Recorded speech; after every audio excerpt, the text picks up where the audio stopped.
Good morning to you. Welcome back to Nkandla. The beautiful sounds of Ubuhle Bomama serenading us in the background in this scorching sun which belies the treacherous rain that downpoured overnight. We continue with our broadcast. Operation Sukuma Sakhe is the focus, and while it is a government brainchild in that it was spearheaded by the former Premier, who is the current ANC Treasurer General Zweli Mkhize, government has not been alone in this project. Civil society and the role of business, very important. It cannot be ignored. So let's hone in on the private sector now and see how they have contributed. Representing them this morning, MacJerry, Lesufi. A very good morning to you, sir. Thank you so much for joining us.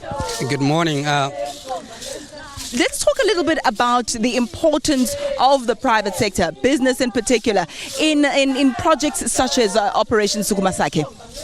Business South Africa has an important role to play, especially when you deal with social problems which affect the entire nation, such as HIV and AIDS.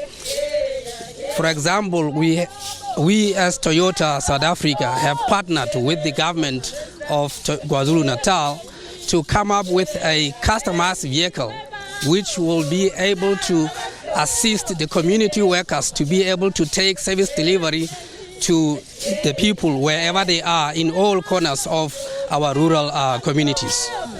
Let's talk a little bit now about what business gets in return. You know, there's that saying, there's nothing for mahala. So people are sometimes suspicious about the role of business in interacting with government or any other organization. But really, what are the returns, as it were, for any company that chooses to get involved with a social initiative?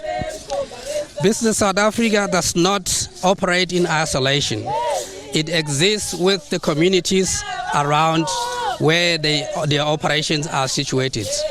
We source workers from all those communities. If we don't get involved in those communities, it will be difficult for us as Business South Africa to sustain our operations. We need to ensure that our operations look after the people who make those operations to keep on going. And how do you decide what you're going to be contributing? You have mentioned those customized vehicles that will be going into the far-flung areas of this particular province where perhaps there are no clinics. They'll be conducting the HIV/AIDS test. They'll be giving information and treatment. But speak to us about how you decide on that initiative. What informs that? As Toyota, we believe in the customer being our future. We listen to the needs of the customer. We sat with a team from the government of KwaZulu-Natal, from the Premier's office. They gave us specifications. We looked at that.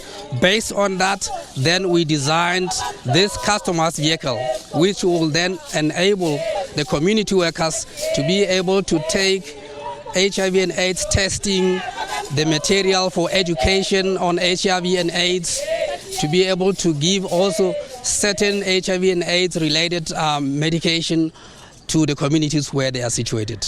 What sort of feedback have you received? So far, the feedback we have received, we got the feedback from the KwaZulu-Natal HIV and AIDS Council, and they were very thrilled when they looked at the product to say that this is something which will definitely take the fight against HIV and AIDS to the next level in South Africa. Thank you so much for that, MacJerry Lesufi, just giving us a bird's eye view on his particular company and Business South Africa at large and their contribution and participation in such initiatives. And just doing some research on Operation Sukuma Sakhe, a little birdie told me that there might be a replica of this particular project on a number of different municipalities, perhaps even in Mpumalanga and other parts of South Africa. So we'll have to keep a close watch on that. Something else that we should be keeping a close watch on today is sports, and of course that devastating result in the cricket. Valen, what do you have for us?